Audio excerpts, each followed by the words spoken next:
Ukraine युद्ध के बीच भारत के गुटनिरपेक्ष रुख को लेकर दुनिया में काफी चर्चा है।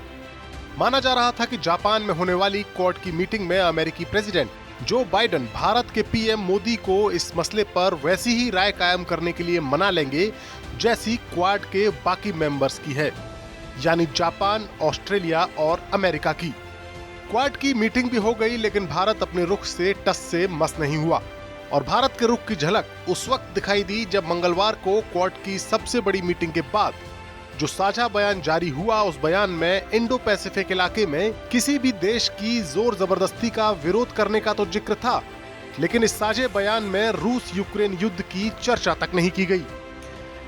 ये चर्चा इसलिए भी नहीं थी क्योंकि भारत ने पिछले 3 महीनों में इस युद्ध का आगाज होने के बाद से कभी भी रूस की आलोचना नहीं की है।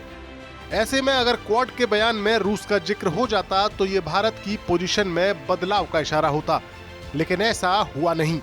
क्वाड में शामिल 4 देशों में से 3 यानी अमेरिका, जापान और ऑस्ट्रेलिया के रूस के खिलाफ एक मत होने के बावजूद भारत की रूस से दोस्ती का ख्याल रखते हुए इस जॉइंट स्टेटमेंट में रूस यूक्रेन युद्ध का जिक्र नहीं किया गया।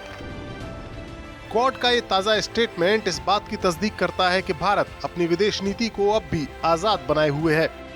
भारत और रूस की दोस्ती कई दशक पुरानी होने के साथ साथ जांची, परखी और खरी है। इस लिहाज से भारत इस पूरे मसले पर अब तक न्यूट्रल बना हुआ है। भारत ने अभी तक किसी भी मंच पर रूस की आलोचना नहीं की है और न ही संयुक्त राष्ट्र संघ में इस मसले पर हुए किसी भी मतदान में हिस्सा लिया है। यही नहीं, भारत ने रूस के साथ कच्चे तेल की डील करके रूस से तेल का आयात भी बढ़ा दिया है। भारत को इस मसले पर अमेरिका के रुख की तरफ ले जाने के लिए कई बार कोशिशें हुई। अमेरिका ने कई दूत भारत भेजे और कुछ वक्त पहले तो बाइडेन ने क्वाड के लीडर्स की वर्चुअल मीटिंग तक बुलाई, लेकिन भारत का रुख नहीं बदला। ऐसे में कयास लगाए जा रहे थे कि जब जापान में क्वाड के लीडर्स की इन पर्सन मीटिंग होगी तो भारत को रूस से दूर करने में अमेरिका को कामयाबी मिल सकती है, लेकिन ऐसा कुछ नहीं हुआ और क्वाड का जॉइंट स्टेटमेंट इस बात का सबूत है कि रूस को लेकर भारत का रुख अब भी वही है जो 3 महीने पहले इस युद्ध का आगाज होने के बाद था।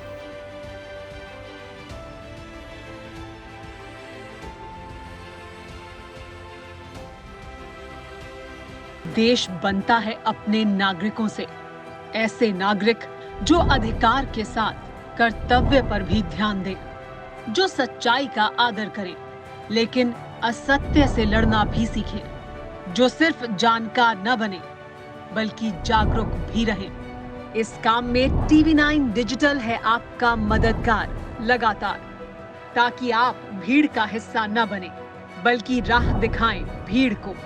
देखते रहिए TV9 डिजिटल।